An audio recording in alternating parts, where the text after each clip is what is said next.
20 లక్షల గ్రాడ్యుటీ అంశం ఎటు తేలకపోతుండడం సింగరేణి కార్మిక వర్గాన్ని తీవ్ర నిరాశకు గురిచేస్తుందని సిఐటియు రాష్ట్ర ప్రధాన కార్యదర్శి జేబీసీసీఐ మెంబర్ మందా నరసింహారావు ఆవేదన వ్యక్తం చేశారు.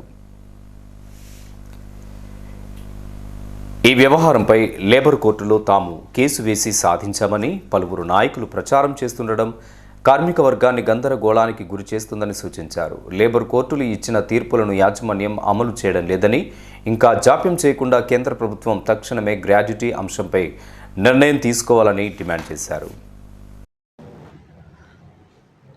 సింగరేణి కార్మికులకు గ్రాట్యుటీ విషయంలో రియాజ్ అహ్మద్ చేస్తున్నటువంటి ఆరోపణలు కార్మికులు వాస్తవాలు తెలుసుకోవాలని చెప్పేసి సింగరేణి కాలేజ్ ఎంప్లాయీస్ యూనియన్ సిఐటియుగా దిగిపోయిన కార్మికులకు విజ్ఞప్తి చేస్తూ ఉన్నాం.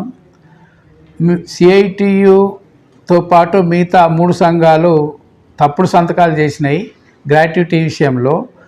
హెచ్ఎంఎస్ మాత్రమే దాన్ని ఒప్పుకోకుండా, గ్రాట్యుటీని ఒప్పుకోకుండా మేము బైకాట్ చేసినామని చెప్పేసి రియాజ్ అహ్మద్ చెప్తా ఉన్నాడు. ఇది పచ్చి అబద్ధం అని చెప్పేసి చెప్తా ఉన్నాం. ఎందుకంటే 10వ వేతన ఒప్పందం అగ్రిమెంట్ జరిగింది 10/10/2017 నాడు జరిగింది.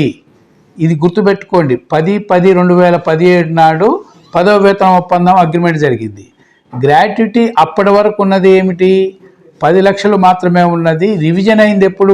గ్రాట్యుటీ 28/3/2018 నాడు రివిజన్ అయింది. అది గుర్తుపెట్టుకోవాలి. ఫస్ట్ తప్పుడు అగ్రిమెంట్ మీద సంతకాలు పెట్టినాయి అని చెప్పేసి చెప్తున్న రియాజ్ అహ్మద్ ఫస్ట్ దీన్ని అర్థం చేసుకోవాలని చెప్పేసి కోరుతా ఉన్నాం. ఇకపోతే అసలు దాంట్లో అగ్రిమెంట్లు కూడా ఏం రాశాం? తప్పుడు అగ్రిమెంట్ మీద సంతకం చేసిందని చెప్తా ఉన్నాడు. అగ్రిమెంట్లో క్లియర్గా రాసింది ఏంటంటే the maximum ceiling of gratuity is 10 lakhs. The amount shall be enhanced as per the notification received from the government. అంటే దీని అర్థం ఏంటి? అప్పటి వరకు ఉన్నటువంటి సీలింగ్ 10 లక్షలు ఉన్నది. తర్వాత ఏమన్నా ఎన్హాన్స్ అయితే గవర్నమెంట్ ఆర్డర్స్ ప్రకారం అమలు చేసుకోవచ్చు అని చెప్పేసి అగ్రిమెంట్లో రాసుకున్నాం తప్ప అది 1/1/2016, 1/1/2017, 20 లక్షల ఏమి అనేది రాయలేదు. ఈ వాస్తవాన్ని రియాజ్ అహ్మద్ దీనికి సమాధానం చెప్పాలని సిఐటిగా డిమాండ్ చేస్తూ ఉన్నాం. తప్పుడు ఒప్పందాల మీద సంతకాలు చేసినటువంటి చరిత్ర సిఐటికి ఎప్పుడూ లేదు, గుర్తుపెట్టుకోవాలి.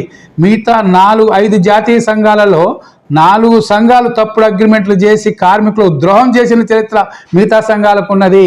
జీతాలకే ఎసరుపెట్టిన చరిత్ర మిగతా సంఘాలకు ఉన్నది. సిఐటికి ఎప్పుడు కూడా అట్లాంటి ద్రోహం చేసే సంఘంగా సిఐటి ఎప్పుడు చరిత్రలో మిగలలేదు. ఈ వాస్తవాన్ని రియాజ్ అహ్మద్ ఫస్ట్ అర్థం చేసుకోవాలి. మిగతా యూనియన్లతో సిఐటిని అంటగట్టడం సరైన పద్ధతి కాదని చెప్పేసి సిఐటిగా ముందు రియాజ్ అహ్మద్ని హెచ్చరిస్తా ఉన్నాం. ఇకపోతే గ్రాట్యుటీ విషయంలో ఏది కోల్ ఇండియాలో అగ్రిమెంట్ అయిపోయింది, మేము అమలు చేసినాం, ఇప్పించినాం, సింగరేణిలో ఇప్పించినాం అని చెప్పేసి అంటా ఉన్నారు. దీంట్లో కూడా వాస్తవాలు అర్థం చేసుకోవాలని చెప్పేసి సిఐటిగా కోరుతా ఉన్నాం.